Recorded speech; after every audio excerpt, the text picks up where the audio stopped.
This is Rihanna. This is CeeLo Green. Lady Gaga. Point Mix, a sua agenda eletrônica. Agora é o momento da nossa sintonia cerebral com o Dr. Leonardo Lourenço. Você conhece alguém muito reclamão? Será que você reclama demais? Hoje eu quero falar sobre os efeitos da reclamação no cérebro humano. Bom, eu já fui um reclamão daqueles de carteirinha mesmo.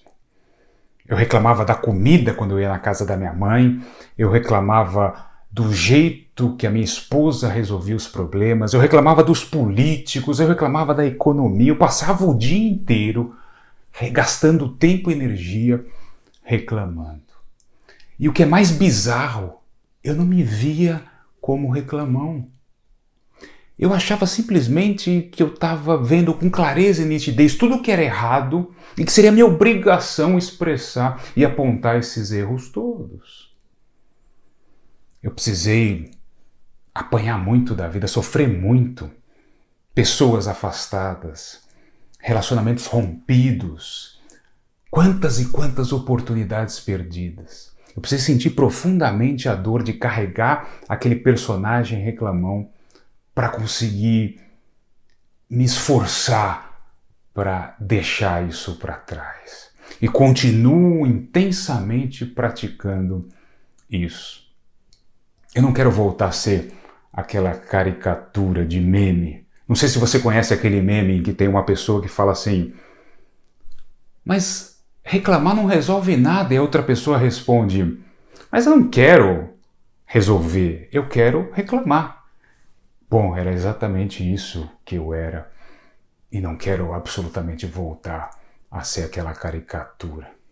Há um estudo de revisão norte-americano a respeito da neurociência da reclamação, em que eles definem reclamar como o ato de expressar insatisfação com o intuito de descarregar emoções e obter um ganho intra- ou interpessoal.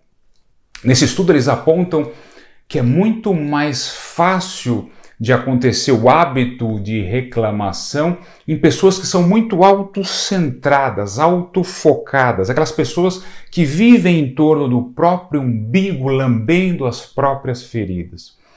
E são essas mesmas pessoas que têm um risco muito maior de desenvolver, por exemplo, depressão e estados de afeto muito negativo. Nesse trabalho, eles apontam basicamente dois quesitos importantes para deflagrar a reclamação. Um deles é o limiar da insatisfação. O outro é o limiar para se expressar esta crítica. Então imagine uma panela com água sobre uma chama num fogão. Essa insatisfação é como se fosse a chama.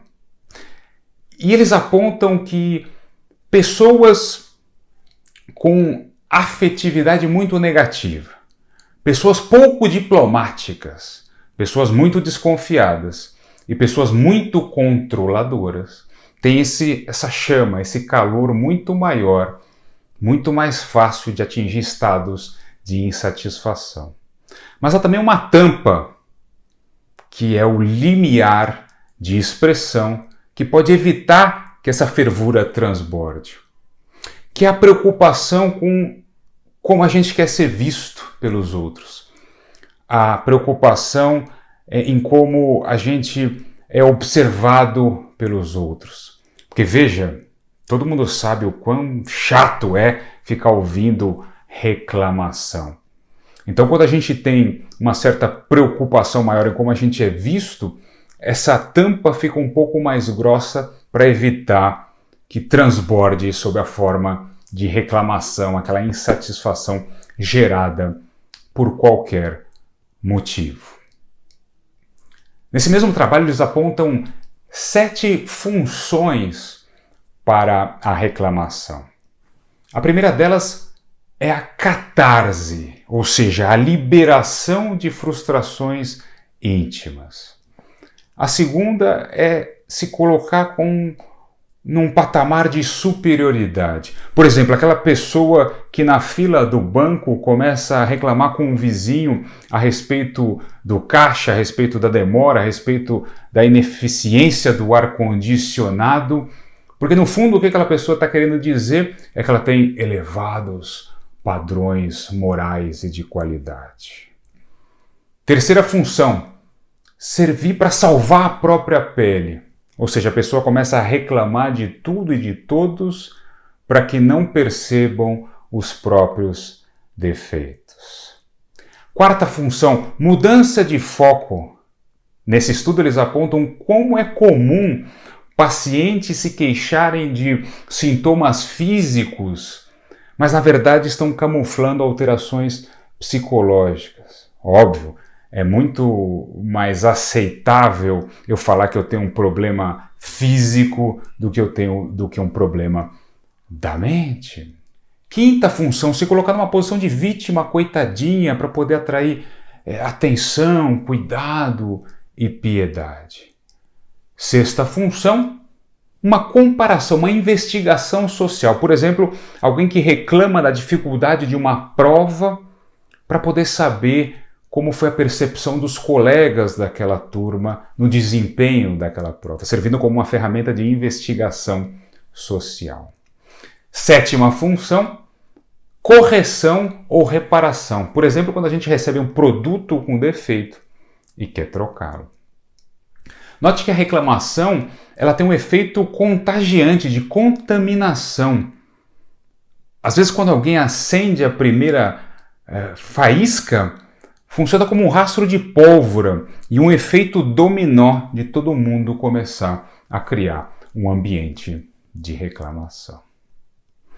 Eu quero propor aqui para você um exercício mental muito poderoso, que é um pouquinho difícil de seguir, mas que se for feito com afinco pode ser bem útil.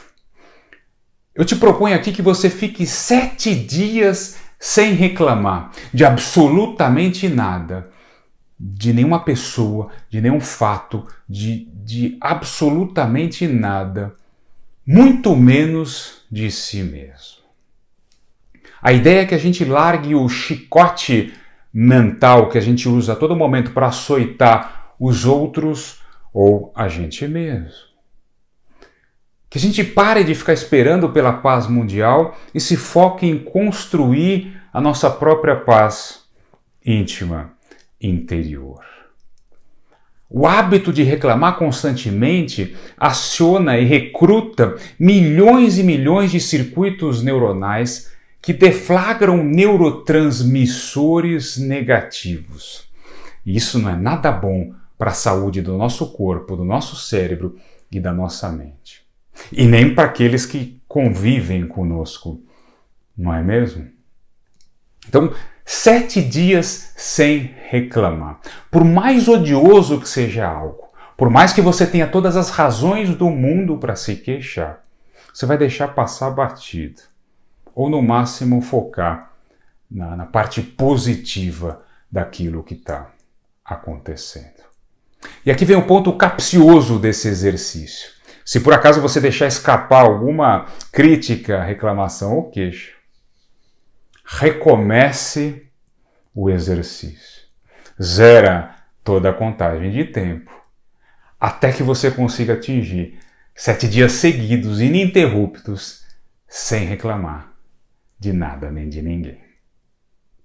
Muito obrigado pela sua... Você ouviu? LMFAO. Britney Spears. Gym Class Heroes. What's up, y'all? This is Nicki Minaj. Hey, this is Adam from Maroon 5. This is Katy Perry. It's Bruno Mars. And here's all the hits. What's up? This is Rihanna. This is CeeLo Green. Lady Gaga. Maroon 5. Point Mix. A sua agenda eletrônica.